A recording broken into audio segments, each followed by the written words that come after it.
குற்றால அருவியில் வெள்ளம் ஆர்ப்பரித்து கொட்டும் நிலையில் குளிப்பதற்கு 4வது நாளாக தடை நீடிப்பதால் ஐயப்ப பக்தர்களும் சுற்றுலா பயணிகளும் ஏமாற்றம் அடைந்திருக்கின்றனர். இது குறித்த கூடுதல் தகவல்களை நமது செய்தியாளர் ராஜனிடம் கேட்கலாம். ராஜன், அந்த குற்றால அருவியில வெள்ளம் ஆர்ப்பரித்து கொட்டுகிறது, இதனால் சுற்றுலா பயணிகள் குளிப்பதற்கு தடை விதிக்கப்பட்டிருக்கிறது. அந்த நிர்வாகம் சார்பில் மேலும் என்னென்ன கட்டுப்பாடுகள்லாம் சுற்றுலா பயணிகளுக்கு விதிக்கப்பட்டிருக்கிறது, சுற்றுலா பயணிகள் தரப்புல என்ன கோரிக்கை வைக்கப்படுகிறது, முழுமையான விவரங்களை சொல்லலாம்.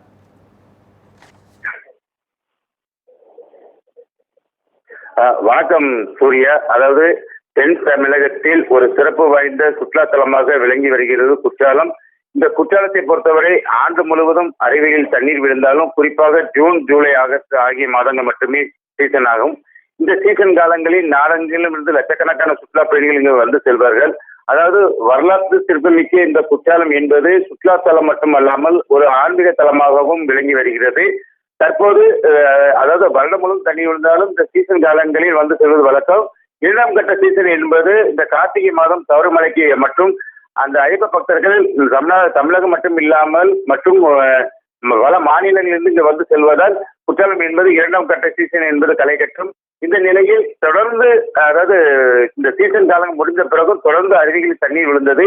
குறிப்பாக இந்த தென்காசி மாவட்டத்தில் அதிதீவிர கனமழை சில 2 தினங்களுக்கு முன்பு பெய்ததால் மேற்கு தொடர்ச்சி மலைப்பகுதி அதே மழை நீடித்ததால் குற்றால அருவிகளில் இதுவரை இல்லாத அளவிற்கு ஒரு காட்டாற்று வெள்ளம் என்பது ஏற்பட்டது. இந்த காட்டாற்று வெள்ளத்தால் அதாவது அந்த அருவிக்கரைக்கு மேனேரி பகுதியில் இருக்கக்கூடிய அந்த அதாவது போலீசார் கண்காணிக்கக்கூடிய ஒரு கோபுரம் மற்றும் தடுப்புகள், பேரிகார்டு உள்ளிட்ட முழுவதுமே அந்த பகுதியில் அதை பாதுகாப்பு, அதாவது வெள்ள நேரங்களில் தடுப்பதற்கான பாதுகாப்பு அனைத்து உபகரணங்களும் இந்த காட்டாற்று வெள்ளத்தில் சேதமடைந்துள்ளது.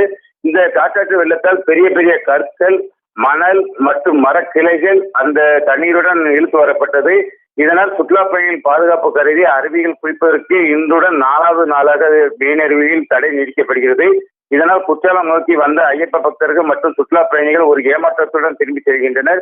மேலும் ஐந்தருவி, பழைய குற்றாலம், புலியருவி உள்ளிட்ட அருவிகளில் சற்று தண்ணீர் வரத்து குறைந்து உள்ளதால் அங்கு குளிப்பதற்கு போலீசார் அனுமதி வழங்கியுள்ளனர். மேலும் மேற்கு தொடர்ச்சி மலைப்பகுதியில் அது மழை மழை இல்லாத சூழலும் அது மேனருவியில் தண்ணீர் என்பது தொடர்ந்து அதிகரித்து வருகிறது. இதனால் அந்த சுற்றுலா பயணிகளின் பாதுகாப்பு கருதி இந்த அருவியில் மேனருவியில் மட்டும் குளிப்பதற்கு தடை நீடித்து வருகிறது. மேலும் இந்த குற்றாலம் பேரூராட்சி பணியாளர்கள் அங்கு உள்ள அந்த கற்கள் மற்றும் அந்த கிளைகள், மணல்கள் அனைத்தையுமே அப்புறப்படுத்த பணியிலும் தீவிரமாக ஈடுபட்டு வருகின்றனர்.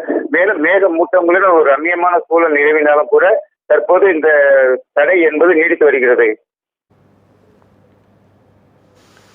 குற்றால அருவியில் வெள்ளம் ஆர்ப்பரித்து கொட்டும் நிலையில் அங்கு சுற்றுலா பயணிகள் குளிப்பதற்காக 4வது நாளாக தடை தொடர்கிறது. இது தொடர்பான விவரங்களை இணைப்பில் வழங்கியதற்காக நன்றி ராஜு.